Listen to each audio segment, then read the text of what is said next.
Today, we're jumping right into one of the most intense intellectual showdowns you'll ever find.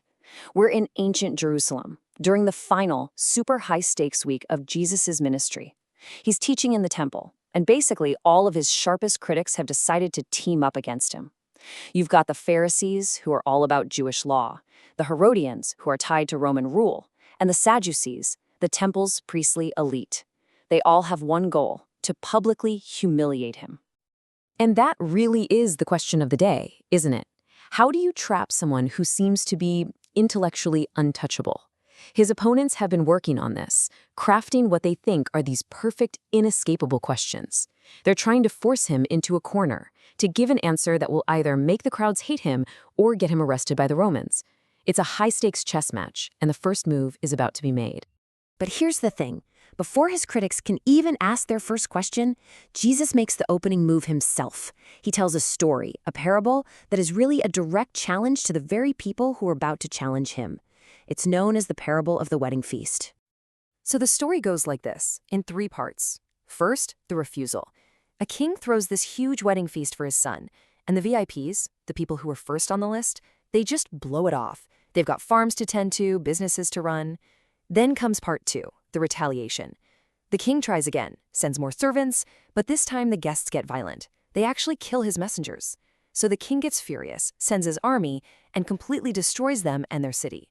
But the feast is still on, which brings us to part 3, the open invitation. He just tells his servants, go out to the main roads and invite anyone and everyone you find. The good, the bad, it doesn't matter. Just fill the hall. So the hall is finally packed. You'd think that's the happy ending, right? But no, there's one last really sharp twist. The king walks in to see all his guests, and he immediately spots a problem. He sees a man who isn't wearing a wedding garment. Now, you have to understand, it was pretty common for a rich host to actually provide these garments.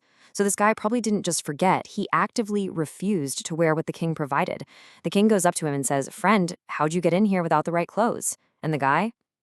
He has nothing to say. He's speechless. See, he accepted the invitation, but he wanted to do it on his own terms. And for that, the king has him thrown into outer darkness. Jesus wraps up the story with this famous, kind of chilling line. The point of the parable was impossible to miss. God's invitation goes out to everyone, but just showing up isn't enough. You have to accept it on the king's terms. This was a direct shot at the religious leaders listening, the ones who thought their status and their heritage gave them an automatic VIP pass. So after getting called out like that, the leaders are more than ready for their counterattack. They launch a series of 3 questions, each one perfectly designed by a different group, and each one intended to be the final, fatal trap. First up are the Pharisees and the Herodians. Now, these 2 groups normally couldn't stand each other, but they formed an alliance to take Jesus down. They start with some flattery and then spring the trap. Tell us, is it lawful to pay taxes to Caesar or not? I mean, this is a brilliant political trap.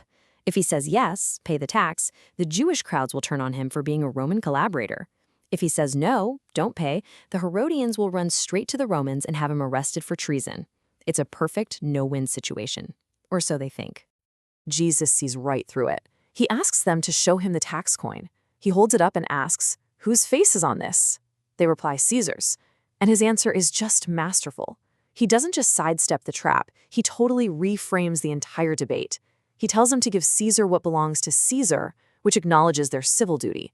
But then he adds, "and to God the things that are God's." And that's the masterstroke. He's reminding them that while a coin might bear Caesar's image, they bear God's image. Their ultimate loyalty belongs to God. They were absolutely floored. Total silence. Okay, next up, the Sadducees. These were the theological skeptics of the day. They didn't even believe in the resurrection. So they come up with this wild, ridiculous, hypothetical story about a woman who, according to Jewish law, marries 7 brothers in a row as each one dies. Their big question is, in the resurrection, whose wife is she going to be? They're not actually looking for an answer. They're trying to make the whole idea of resurrection sound completely absurd. Jesus' response is swift, and it is sharp. He doesn't just answer their silly riddle, he diagnoses the core problem with their entire worldview. He tells them they're wrong for 2 big reasons. 1, they don't get their own scriptures, and 2, they have no concept of the true power of God. He points out their biggest mistake. They're assuming life after death is just, well, more of this life. But Jesus explains that it's a completely new reality, a different kind of existence, where people are like angels, and earthly institutions like marriage don't even apply. Then, to really beat them at their own game, he proves the resurrection is real using only the Torah, the one part of the Bible they actually accepted. The crowd was just amazed. So, the Sadducees have been totally shut down. The Pharisees regroup for one final shot. A legal expert comes forward. You see, at the time, the rabbis had identified 613 separate commandments in the Jewish law, and they just loved to argue about which one was the most important. So the lawyer asks, "Teacher, which is the greatest commandment in the law?" The trap here is subtle. They want him to pick one law, which would automatically diminish all the others. But again, Jesus refuses to play their game. Instead of choosing one commandment out of 613, he boils the whole thing down to just two. He gives them two fundamental principles. First, love the Lord your God with all your heart, soul, and mind. And the second is right there with it. Love your neighbor as yourself. But look at how he frames it. He says that on these two commandments hang all the law and the prophets. He's not just picking favorites. He's saying these two ideas are the foundation, the hooks from which everything else gets its meaning. So at this point, he's flawlessly navigated every single trap they laid for him, the political one, the theological one, and the legal one. Now, with all his opponents gathered there, stunned into silence, Jesus flips the script. He goes on the offensive. He has a question for them. He completely changes the subject. He moves away from all these little technicalities and gets right to the single most important question of all. Who is the Messiah? Who is the Christ? It's a pretty straightforward question based on their own theology. And they give him the standard Sunday school answer. It's correct, based on prophecy. Everyone knew the Messiah was supposed to be a descendant of King David from his royal line. But their answer, while true, just wasn't the whole picture. And this is where Jesus lays the final brilliant trap.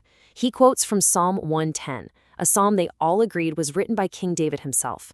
And he asks, if the Christ is David's son, then how does David, speaking by the Spirit, call him Lord? And that question creates a paradox they just can't solve. How can your own future descendant also be your Lord? They understood the Messiah had to be human, the son of David. What they missed was that he also had to be divine, David's Lord. That final question was a checkmate. It was completely unanswerable for them. In that moment, Jesus hadn't just defended himself. He had shown that he understood the scriptures on a level far beyond the so-called masters. The intellectual showdown was over. The outcome was a total, public defeat for the entire religious establishment. They were silenced. They threw their best and brightest at him, their political experts, their theologians, their lawyers, and every single one of them failed. No one dared to ask him another question. And this right here is the critical turning point in the story. Because when they failed to trap him or discredit him with words, with logic, or with arguments, his enemies came to a grim conclusion. Debate was useless. From now on, they'd have to turn to other methods, betrayal and brute force. This whole exchange leaves us with a really powerful, maybe even sobering question that just echoes throughout history. The showdown in Jerusalem reveals a timeless pattern. When arguments run out, when intellectual challenges fail to defeat a person or an idea, the conflict doesn't just stop, it escalates. Which makes you wonder, when words fail, what comes next?